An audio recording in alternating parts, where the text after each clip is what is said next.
হাবির ছাগল চুরি দেখতে থাকুন। আব্বা তো কইছে ছাগলটারে ঘাস মুখ দিয়ে সকালে বাড়িতে যাই ঘাস মুখ দিয়ে।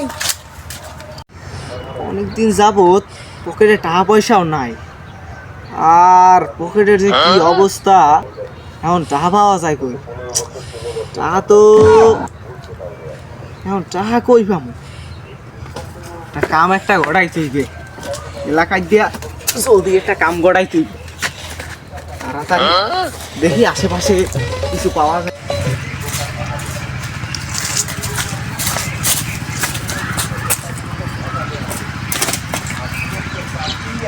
আরে মা বুত এটা রত্তুনের বিলের দুধ খাওয়াইয়ে বড় করছে এই ছাগলগুলো না, দেই খাইয়ে এটাই। আজকে এটাই তাই খাইয়ে টাকা আজকে ভালোই হয়েছে। আবার দিন আছে আজকে বেশিরভাগ হুজুর বলে হাটে নিয়ে বেশ আশেপাশে কেউ নাই। ধনকে দেখলি তুই মনিস না, মনকে চিনল না।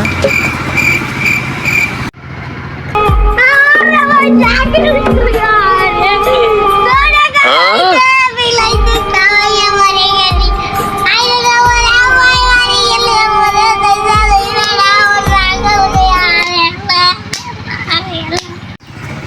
আমার ছাগল কোন হালাত ফলাই দিতে এইটা ধরতে পারলে মানে আমি ছুড়ে দিতাম। ছাগল তো সবার মাইরে দিছি, আর এখন ব্যস্ত পারলে হয়। এখন আমার আগে কোনো বিলে টাকাটা আমার হাতে লইতে হইবে। ছাগলটা মনে হয় চুরি নিয়েছে।